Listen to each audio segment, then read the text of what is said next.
नमस्ते दोस्तों, नोमैड लोकेश 99 के एक और नए व्लॉग पर आपका स्वागत है। मैं घूम रहा हूँ इस समय फ़िलहाल मध्य प्रदेश में, और मध्य प्रदेश में मालवा में हूँ, इंदौर में हूँ। और ये मेरा इंदौर का जिसे कहें कि लास्ट पार्ट है। और जो भी बचे खुचे टेस्ट हैं, जिसे कहें कि जो इंडिया के बेस्ट टेस्ट में मैं कवर करना चाहूँगा, उन्हें कवर कर रहा हूँ। उसी कड़ी में फ़िलहाल मैं आ चुका हूँ यहाँ पर। ये जो लोकेशन की बात करूँ तो मैं आपको थोड़ा सा बताता हूँ। इधर से बताना शुरू करता हूँ। इधर आपको गिटार चौराहा आएगा, और गिटार चौराहा से जब आप टूवर्ड्स आनंद बाज़ार की तरफ बढ़ते हैं तो बीच में मिश्री स्वीट्स आ जाती है। मिश्री स्वीट्स इंदौर में एक रिनोन डैम है, आप किसी से भी पूछेंगे तो पता चल जाएगा। यहाँ पर आपको पालीवाल जी का ये जो उसल पोहा है वो मिलेगा, और यहाँ पर लाने की भी अपने रीज़न है। इंदौर में मैंने आपको प्रशांत का पोहा टेस्ट करवाया है, इंदौर में आपको मैंने सैनी उसल पोहा टेस्ट करवाया है। और यदि पश्चिम इंदौर की बात करें तो मैंने आपको जो राज अल्पाहार का जो उसल है, वो साथ ही वहाँ की जो लहसुन की कचौरी है, दैट वाज अमेजिंग टेस्ट। आप यदि इंदौर आए तो अपने टूर में उस टेस्ट को मिस मत करिए। तो उसी कड़ी में फ़िलहाल मैं यहाँ पालीवाल जी के पास हूँ, और थोड़ी देर बाद तो पता करेंगे कि इनके उसल में इस तरह का क्या खास है या इनके पोहे में क्या खास है। दोस्तों, मेरे इस वीडियो में थोड़ा सा टाइम हुआ है, बीच में गैप हो गया है। रीज़न ये रहा कि मेरा जो पहले प्लान था वो दिल्ली और राजस्थान का था, लेकिन क्योंकि यहाँ मालवा में शादियाँ थी, दोस्तों के यहाँ पर शादियाँ थी, तो उन्हें अटेंड करना था। उन्हीं में से एक शादी में मुझे थोड़ा सा फूड पॉइजनिंग हुआ, 3-4 दिन उसमें बिगड़ गया। और उसके बाद फिर करीब 7 दिन का जो प्रिकॉशन है वो मुझे डॉक्टर ने कहा कि आपको लेना चाहिए। तो उस वजह से आप तक जो वीडियो है मेरे वो रेगुलर नहीं पहुँचे। लेकिन फिर से एक बार इंडिया के बेस्ट टेस्ट की खोज में मैं निकल पड़ा हूँ, और फ़िलहाल आपको लेकर आया हूँ ये जो पालीवाल जी का जो पीछे दिखाई दे रहा है, जो आपको छोटा सा ठेलेनुमा स्टॉल है। लेकिन यहाँ के टेस्ट की तारीफ लोग करते हैं, लोगों ने सजेस्ट किया है। तो फ़िलहाल मैं यहाँ पर आ चुका हूँ, और आइए आपको दिखाता हूँ। दोस्तों, वैसे इंदौर में पोहे को लेकर जो दीवानगी है, उसके चलते हर जगह आपको हर स्टॉल पर ढेर सारी भीड़ मिलेगी। लेकिन चूंकि मेरा आपसे वादा है कि इंडिया का जो भी बेस्ट टेस्ट है वो मैं आपके लिए कवर करके लेकर आऊँगा, तो उसी कड़ी में फ़िलहाल मैं लेकर आया हूँ, जहाँ आपको ये छोटी सी ठेलानुमा स्टॉल है। कोई परमानेंट शॉप नहीं होती है। दोस्तों, ये पालीवाल जी का उसल है, और इसे हेड साहब का उसल भी कहा जाता है, क्योंकि इन्होंने बताया है कि जो इनके फादर थे वो पुलिस में होते थे, लेकिन उन्होंने बाद में इस काम को अपनाया था। 37 ईयर पुरानी जिसे कहें शॉप तो नहीं कहूँगा, अभी भी ये ठेले पे लगाते हैं। लेकिन इनके पोहे में कुछ न कुछ तो बात है। आप बाहर जो सामने जो देख रहे हैं लोगों की भीड़, और अभी थोड़ी देर बाद में पता करूँगा कि आखिर क्या चीज़ है जो लोगों को इतना दीवाना बनाती है इनका पोहे के लिए। और काफ़ी कुछ यहाँ मिलता जुलता जो मुझे सीन दिखाई दे रहा है इनके पोहे में, वो कुछ सैनी उसल पोहे जैसा दिखाई दे रहा है। इनके पोहे में भी पनीर है, और इसी तरह की जो गार्निशिंग है अनार वगैरह की, हालांकि वो ड्राई फ्रूट की गार्निशिंग करने लगे हैं सैनी उसल। तो ये पालीवाल जी का जो फेमस पोहा है वो है। और जिस तरह से अभी मैं आपसे माफ़ी चाहूँगा, यहाँ पर भी मुझे ड्राई फ्रूट्स की जो गार्निशिंग है वो दिखाई दे रही है, जस्ट लाइक सैनी उसल। लेकिन जैसे कहें कि रेट में थोड़ा सा डिफरेंस है, वहाँ 50 रुपये का है और यहाँ पर आपको 40 रुपये का उसल पोहा मिलता है। और तो सादा पोहा यदि आप खाना चाहेंगे तो वो 20 रुपये में मिलेगा। साथ ही यहाँ पर आपको खमन भी मिल जाएगा। दोस्तों, ये यहाँ पर भी जो उसल है उसकी वही रंगत मुझे दिखाई दे रही है। यहाँ पर भी आपको एक पनीर का बड़ा सा टुकड़ा मिलेगा, लेकिन थोड़ा सा डिफरेंस है। यहाँ पर आपको उसल में छोला मिलेगा, और एक जनरली जो बाकी जगह मैंने जो उसल देखा है वहाँ पर अंकुरित मोठ देखा है या फिर बटला देखा है, लेकिन यहाँ पर ये जो पालीवाल जी का जो उसल है इसमें आपको छोला मिलता है। और साथ ही आप यदि स्पाइसी खाना चाहते हैं तो इसकी तरी देखिए, और इस तरी के बीच में आपको यहाँ पर ये पनीर के जो पीस है वो नज़र आ रहे हैं।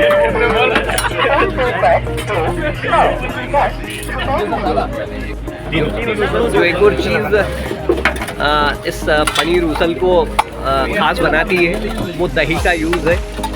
हालांकि कहीं ना कहीं जो दही है वो इसके जो स्पाइसी होता है जो उसल उससे थोड़ा सा कम कर देता है। दैट वाज द रीज़न दही का इस्तेमाल किया जाता है। दोस्तों, करीब 37 साल पुरानी दुकान है, और जैसे कहें कि पंकज भाई के जो पिताजी हैं उन्होंने इसे स्टार्ट किया था। और अभी जब पंकज भाई से मेरी बात हो रही है उतनी बात तो नहीं हो पा रही है क्योंकि आज रश है, संडे का दिन है। लेकिन फिर भी वो जिस तरह से बता रहे हैं उनकी बातें सुनकर मज़ा आ रहा है। वो अपना काम करते जा रहे हैं और साथ ही मुझे बताते भी जा रहे हैं। यहाँ पर आपको जो पोहा है वो पोहा 40 रुपये का मिलता है, उसल पोहा। और यदि सादे पोहे की बात करें तो 20 रुपये का मिलता है। तो अमूमन जब इस तरह के स्टॉल्स पर जाते हैं तो थोड़ी सी समस्या आ जाती है कि जो फूड का रिव्यू है वो थोड़ा सा डिफिकल्ट हो जाता है। लेकिन मैं हमेशा अपने कुछ ना कुछ जुगाड़ निकाल ही लेता हूँ। तो मैंने नज़र घुमाई है, कुछ जगह दिखाई दी है मुझे जहाँ पर मैं इस फूड का रिव्यू कर लूँ। और मैं आपके लिए लेता हूँ इस पोहे को रिव्यू करके देखते हैं कि किस तरह का क्या टेस्ट है पालीवाल जी का।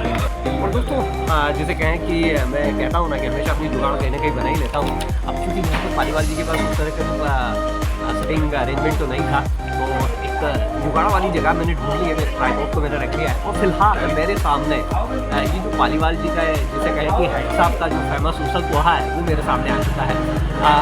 पोहा था इसमें, और इस उसल में जो खास बात है वो ये है कि छोले के साथ ये बनाते हैं। और बाकी जो चीज़ें हैं वो कुछ जैसे कहें कि सैनी उसल जैसे ही ट्राई करते हैं। इसमें दही भी आया है, इसमें पनीर का एक बड़ा सा पीस भी आया है, और बाकी जो बारीक सेव वो जो मोटी सेव जो कि इंदौर की खास है, जैसे कहें ना कि इंदौर की लोग सेव के बगैर रह नहीं सकते, तो वो सारी चीज़ें हैं। तो ये मेरे सामने आ चुका है। तो दोस्तों आइए अब थोड़े से इसके टेस्ट का रिव्यू करके देखते हैं इसका टेस्ट क्या बोल रहा है।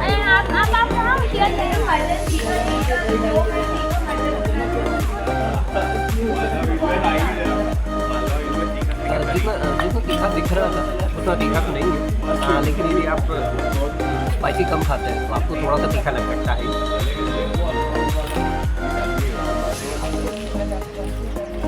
लेकिन जब आप दही यूज़ करते हैं तो इटसेल्फ जो इसका तीखापन है वो कम हो जाता है।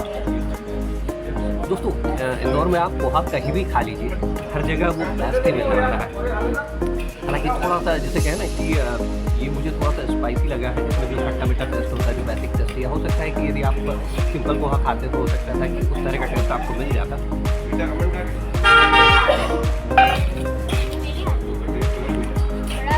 पोहा जनरली इंदौर में टिकिया होती है, आलू की टिकिया, उसके साथ इस्तेमाल ज़्यादा होता है। मैं छोले का जो इस्तेमाल है पोहे के साथ यहाँ पर देख रहा हूँ। यदि आप दिल्ली जाते हैं तो वहाँ पर जो टिक्की होती है वो इंदौर में टिकिया हो जाती है। इंदौर में मैंने आपको दोनों डायरेक्शन में जो टेस्ट पोहा है उस पोहे का टेस्ट करवाया है। मैंने आपको प्रसाद का पोहा खिलवाया है, मैंने आपको सैनी उसल का उसल पोहा खिलवाया है, साथ ही राज वाले का जो उसल पोहा होता है वो भी आपको टेस्ट करवाया है। उसके बाद में फिलहाल इस टाइम में मैं पहुँचा हूँ पालीवाल जी के पास। ये भी एक मस्त विजिट प्लेस ही कहूँगा, क्योंकि यदि आप कुछ डिफरेंट ट्राई करना चाहते हैं तो आपको यहाँ पर आना चाहिए, क्योंकि इनका जो उसल है वो छोले के साथ में है।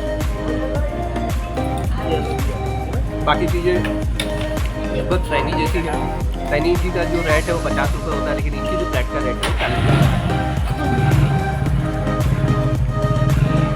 क्वांटिटी लगभग इक्वल है।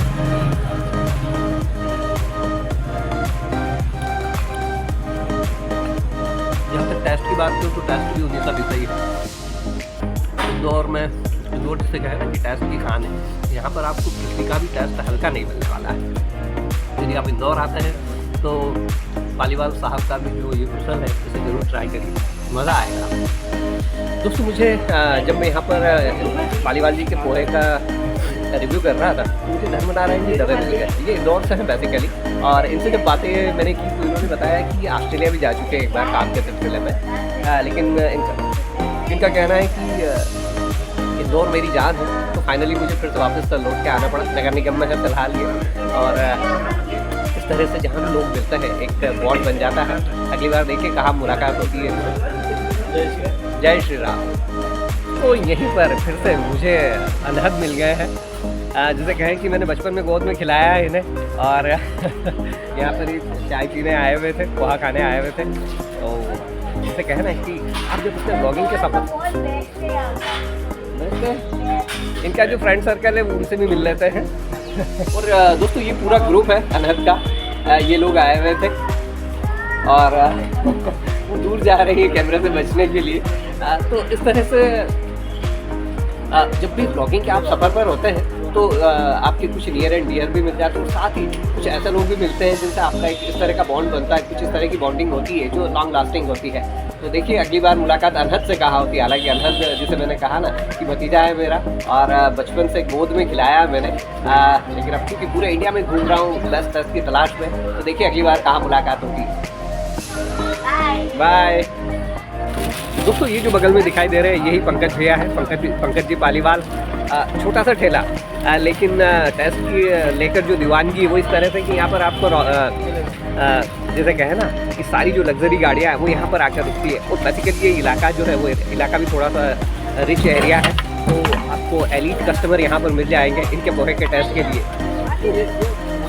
जैसे कहें ना कि जो टेस्ट है उसके लिए किसी बड़े शोशे या तामझाम की ज़रूरत नहीं होती। यदि आपके टेस्ट में दम है तो पब्लिक अपने आप वहाँ तक खींची चली आएगी। दोस्तों ये जो पोहा है ना पालीवाल जी का, इसकी भी कहानी बड़ी मज़ेदार है। करीब 37 साल पुराना जैसे कहें कि ये संस्थान विक्रम है और इनके जो पिताजी होते थे पुरुषोत्तम जी पालीवाल, वो पुलिस जॉब में होते थे और आज की तारीख में पुलिस की जॉब छोड़कर पोहे जैसे काम को स्टार्ट करना आप सोच कर देखिए। लेकिन जब मैंने पंकज भाई से पूछा तो उनका कहना था कि जो हमारे पिताजी है उन्हें खिलाने पिलाने का काफ़ी शौक था, तो उसी खिलाने पिलाने के शौक के चलते उन्होंने अपनी पुलिस वाली नौकरी छोड़ी और फिर ये जो पालीवाल साहब का जो पोहा है, बेसिकली ये हेड साहब का पोहा के नाम से फेमस है क्योंकि वो पुलिस में होते थे, हेड साहब होते थे, तो उसी के चलते यहाँ पर आज भी जो लोग आते हैं वो हेड साहब के पोहे खाने के लिए आते हैं। और पंकज भैया का अभी जब मैं यहाँ पर खड़ा हुआ था तो लोगों के मुँह से सुन रहा था, तो इनकी भी अपनी लोकप्रियता है। चिंटू भैया इन्हें कहते हैं लोग और बड़े प्यार से आकर कहते हैं कि चिंटू भैया पोहा दे दीजिए। और पंकज भैया के चेहरे पर भी आपको हमेशा एक सौम्य सी मुस्कान दिखाई देगी और बड़े प्यार से अपना पोहा खिलाते हैं। तो दोस्तों पालीवाल जी का या यूँ कहे कि हेड साहब के जो उसल पोहे हैं उनका रिव्यू हो चुका है। आज रविवार का दिन था और जैसे कहें कि पोहा खाना हो यदि आपको तो इंदौर में पोहे के लिए जैसे कहें ना कि हर इंदौरी सबसे पहले जो सुबह सुबह टूट पड़ता है वो पोहे पर टूट पड़ता है। तो रिव्यू हो चुका है मेरा। पीछे ये पंकज भैया का स्टॉल था और फिलहाल मैंने ये टेस्ट किया है। जैसे कहें कि बात वही होती है कि जब आपके पास खुद लोग ये सजेस्ट करते हैं कि आपको वहाँ का टेस्ट कवर करना चाहिए तो डेफिनेटली उस टेस्ट में कुछ ना कुछ दम होता है। तो उसी के चलते यहाँ आ चुका था, टेस्ट का रिव्यू हो चुका है। मुझे तो पोहा पसंद आया है और यदि आप अपने इंदौर सफ़र पर आते हैं तो डेफिनेटली इस एरिया में आइए। गिटार चौराहा से आगे बढ़ता है टूवर्ड्स आनंद बाज़ार की तरफ और आप जब भी आएँ आपको यहाँ पर एक मज़ेदार पोहे की दावत मिलने वाली है। उम्मीद करता हूँ कि मेरा ये ब्लॉग और पालीवाल साहब का जो पोहा है वो आपको पसंद आया होगा। यदि आपको ये दोनों चीज़ें अच्छी लगी हो तो प्लीज़ इन्हें लाइक और शेयर करना मत भूलिएगा। यदि अभी तक आप मेरे चैनल नोमैड लोकेश 99 पर नए हैं और आपने इसे अभी तक सब्सक्राइब नहीं किया है तो प्लीज़ इसे सब्सक्राइब कर लीजिए क्योंकि आने वाले कुछ साल बेहद मज़ेदार रहेंगे। मैं अपने ब्लॉगिंग के सफ़र पर जहाँ जहाँ भी जाऊँगा वहाँ से जो इंडिया का जो बेस्ट टेस्ट है वो आपके लिए कवर करने की कोशिश करूँगा। चलता हूँ, जल्दी आपसे मिलता हूँ फिर किसी नए ब्लॉग पर। तब तक के लिए अपना खास ख्याल रखिएगा। Good bye, good night, Shaba खैर।